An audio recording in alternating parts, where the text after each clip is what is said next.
I found my entire life stuffed in trash bags at the curb. My mother stood there with my siblings, arms crossed like executioners. "You're 27. Get out now." I smiled, loaded my car, and vanished into the storm. 8 months later, my mother sent 75 desperate messages. "Where are you? I need you." But it was too late. My name is Sofia Martinez and I am 27 years old.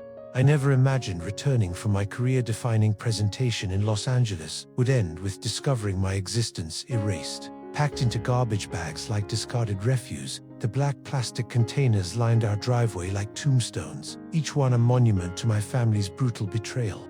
My mother, Elena, stood there, flanked by my 3 siblings like generals, commanding an execution. Their faces were stone, carved, with cold determination that would haunt my nightmares for months. "You're 27 now. Time to grow up and leave," my mother declared, her voice sharp enough to slice through steel. Growing up as the youngest of 4 in our sprawling Phoenix home had been a masterclass in survival. When my father Carlos died in a construction accident when I was 9, the warm, vibrant woman I called Mama transformed into something unrecognizable. The grief calcified into control. Love became conditional, and affection was rationed-based on compliance and achievement. My older siblings had carved their paths exactly as Elena demanded. Miguel became a heart surgeon, earning her endless bragging rights. Isabella dominated as a federal prosecutor, feeding Elena's hunger for prestige. Even my brother Diego, the middle child, had secured his place as a successful architect. They were her golden trophies, proof of her superior mothering. Then there was me, the family disappointment. I chose graphic design over medicine, freelance work over corporate security, and creativity over conformity. While my siblings bought houses Elena approved of and married people she handpicked, I remained stubbornly single and artistically minded. In her eyes, I was the stain on her perfect record. "When will you get serious about your future?" Elena would ask during our mandatory Sunday dinners, her voice dripping with disappointment. "Isabella was making partner track money at your age." Despite the constant criticism, I had chosen to stay home after graduating from Arizona State. The decision seemed practical. My freelance income was growing but unpredictable, and Phoenix rent prices were astronomical for someone establishing their creative career. Elena had initially supported the arrangement, though her support came wrapped in suffocating conditions. I paid substantial rent, handled most household maintenance, managed her medical appointments, and endured hours of complaints about neighbors, co-workers, and life in general. The emotional labor was exhausting, but I convinced myself it was temporary. Just until I could establish my design business fully, my siblings treated me like the eternal child, dismissing my perspectives and decisions with condescending patience. "You'll understand when you have real responsibilities," Miguel would say. Despite the fact that my client roster included international brands while he'd never ventured beyond his hospital walls, then came the opportunity that would change everything, and ultimately expose my family's true nature. Designing Forward, a prestigious creative agency in Los Angeles, invited me to present a rebranding campaign for a major tech company. It was my first 7-figure pitch, my chance to prove that my unconventional path could lead to extraordinary success. I'd spent months developing the concept, refining every detail until it gleamed with perfection. The night before my flight, Elena seemed distracted, barely acknowledging my nervous excitement about the presentation. "I'll be back Saturday evening," I told her while cleaning the kitchen. "Miguel and Isabella are coming Sunday with the kids. I'll be here to help." "Fine," she muttered, not looking up from her phone. "Just don't mess this up like you usually do." The comment stung, but I swallowed the hurt. Once I landed this client, perhaps she'd finally see that my choices had value. The Los Angeles presentation exceeded every expectation. The clients loved my vision, requesting only minor adjustments before approving a $2.8 million contract. My soon-to-be boss took me to dinner at an exclusive restaurant, discussing partnership opportunities and equity stakes. "You have something special, Sophia," she said, raising her glass of champagne. "I see you leading creative direction for our entire West Coast operation within 2 years." Those words filled me with more warmth than any family approval ever had. Someone finally recognized my talent without reservation or comparison.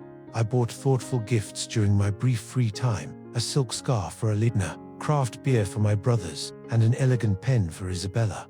Small tokens of my success, peace. Offerings I hoped would bridge the chasm between us. Flying home, I fantasized about sharing my triumph at Sunday dinner. Maybe Miguel would stop suggesting I pursue stable employment. Perhaps Isabella would cease forwarding me administrative job postings. Most importantly, Elena might finally acknowledge that I'd found my own path to success. But as my rideshare approached our house that Saturday evening, my triumph curdled into horror. Garbage bags lined the driveway like body bags after a massacre, dozens of them, bulging with what I slowly realized were my possessions. 4 figures stood in our front yard, positioned like an execution squad. Elena, Miguel, Isabella, and Diego, my entire family united in betrayal. "What is this?" I asked, my voice barely a whisper as I approached them. "Your belongings," Elena replied coldly.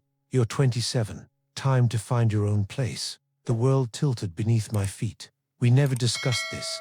I just got back from the biggest presentation of my career." "Should have planned better," Isabella interjected, checking her Rolex as if my homelessness was inconveniencing her schedule. "We all managed to move out right after college, with parental co-signers, down payment gifts, and established salaries in traditional professions," I reminded them, anger beginning to burn through my shock. "Excuses," Diego scoffed. "You've had 5 years to figure this out." I turned to Elena, searching for any trace of the woman who had once kissed my scraped knees and sung me lullabies. "Why now? Why like this? Without warning?" "I've been dropping hints for months," she said, as if packing someone's life into trash bags while they were away constituted proper notice. "You chose not to listen." "Hints aren't eviction notices," I snapped. "Normal families discuss major decisions.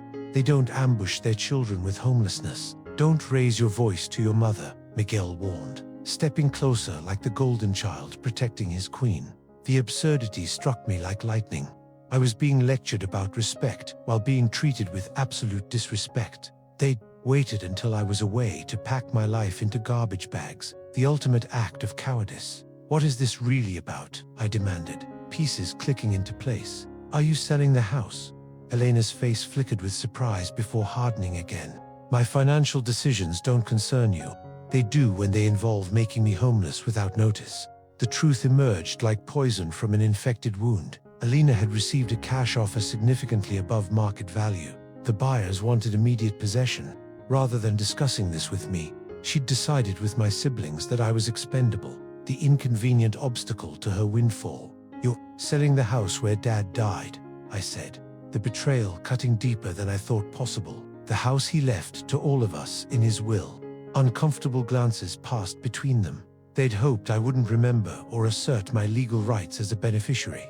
"You would sue your own mother?" Miguel asked incredulously. "You would steal from your own daughter?" I fired back. The confrontation reached its crescendo as years of suppressed resentment exploded. Every criticism, every comparison, every moment of conditional love crystallized into this ultimate rejection. "You know what?" I said, walking toward my car with sudden, terrifying clarity. "I'm leaving." "What are you doing?" Elena demanded. "Exactly what you want," I replied, opening my trunk. One by one, I loaded the garbage bags containing my entire life. Clothes, artwork, electronics, photographs, everything packed without care for sentiment or value. When my car was full, I faced them. "One final time, I just landed a $2.8 million contract," I said, my voice steady as granite. I was about to become partner at a prestigious agency. I brought gifts to celebrate with my family. I laughed, a sound devoid of humor. "I actually thought you'd be proud of me." "Sophia," Diego began, a flicker of regret crossing his features. I cut him off. "You've all made your position crystal clear. I won't stay where I'm not wanted or valued." To their visible shock, I smiled, not from happiness, but from the sudden freedom of having nothing left to lose. "Goodbye," I said, sliding into my driver's seat. "I hope the money is worth it." I drove away without looking back, tears blurring my vision as familiar streets became foreign territory. My phone exploded with messages, likely my family realizing the implications of their nuclear option, but I ignored every notification. With nowhere to go, I called my college roommate Carmen, explaining the situation through choked sobs. "Get here now," she said without hesitation. "Stay as long as you need." Carmen lived in a cozy apartment across Phoenix with her fiancé Marcus. They helped unload my car without judgment. transforming their spare room into a sanctuary where I could collapse and process the devastation. That first night was the darkest of my adult life. Surrounded by trash bags I couldn't bear to unpack, I cycled through shock, grief, and volcanic rage. My phone continued buzzing with messages I eventually forced myself to read. Elena insisted I was overreacting dramatically. Miguel lectured me about family responsibility. Isabella sent links to budget apartment listings in dangerous neighborhoods. Only Diego expressed any remorse about their methods, though not the decision itself. These people are toxic, Carmen declared after reading the messages. You need complete distance from all of them. They're still my family, I whispered weakly. Family doesn't treat each other like garbage, Marcus interjected. What they did is emotional terrorism. Their validation helped me see the situation. Clearly, what had happened wasn't normal family conflict. It was calculated cruelty designed to break me. But instead of breaking, I made two life-altering decisions. I would build a new existence entirely independent of their approval, and I would never again measure my worth through their toxic lens. The first weeks were a gauntlet of practical challenges. I found a small studio apartment in a decent neighborhood with a landlord willing to accept a larger security deposit instead of rental history. The space was tiny but mine. No one could pack my belongings or question my choices. Moving in highlighted how little I actually owned beyond personal items. I had no furniture, dishes, or household essentials. Carmen organized a housewarming where friends brought second-hand treasures and basic necessities. By evening's end, my empty shell had transformed into a functional home. Financial reality hit like a sledgehammer. After rent, utilities, and basic expenses, my freelance income left virtually nothing for savings. I created detailed budgets, learned which grocery stores had the best deals, and discovered the art of stretching every dollar. Work became my salvation and obsession. The Monday after my family's betrayal, I threw myself into finalizing the Los Angeles contract, channeling all my emotional turmoil into creative excellence. My new boss noticed immediately. "You've been producing incredible work," she commented 2 weeks later. "The client presentation was flawless, and your follow-up has been exceptional." The project's success led to an offer I couldn't have imagined. Creative director for the entire Southwest Division, complete with a 40% salary increase, equity participation, and relocation assistance to Los Angeles. The promotion came at the perfect moment. The additional income would ease my financial anxiety, while the geographical distance would provide emotional space from my family's toxicity. More importantly, it validated every choice they'd criticized. While my professional life soared, I struggled with trauma symptoms. Nightmares about homelessness disrupted my sleep. Unexpected sounds triggered panic attacks. Trust issues poisoned my interactions with new colleagues and potential friends. "You need professional help," Carmen suggested during one of our coffee meetings. "Therapy isn't a luxury anymore, it's survival." She helped me find a therapist specializing in family estrangement and narcissistic abuse. Our first session opened floodgates I didn't realize were holding back an ocean of pain. "What your family did constitutes emotional abandonment," my therapist explained. "Evicting someone without notice while they're away shows premeditation and fundamental disrespect for your humanity." Weekly sessions helped me recognize patterns of manipulation that had defined my family relationships. I learned about concepts like scapegoating, golden children, and trauma bonding. Slowly, I began rebuilding my self-worth independent of family validation. 3 months after moving out, I encountered Diego at a coffee shop downtown. The accidental meeting was uncomfortable and revealing. "You look good," he said awkwardly. "How are things?" "I'm thriving," I replied honestly. "Got promoted to creative director. Moving to LA next month." His expression shifted through surprise, regret, and something resembling envy. "Mom's been asking about you, has she?" I kept my voice neutral.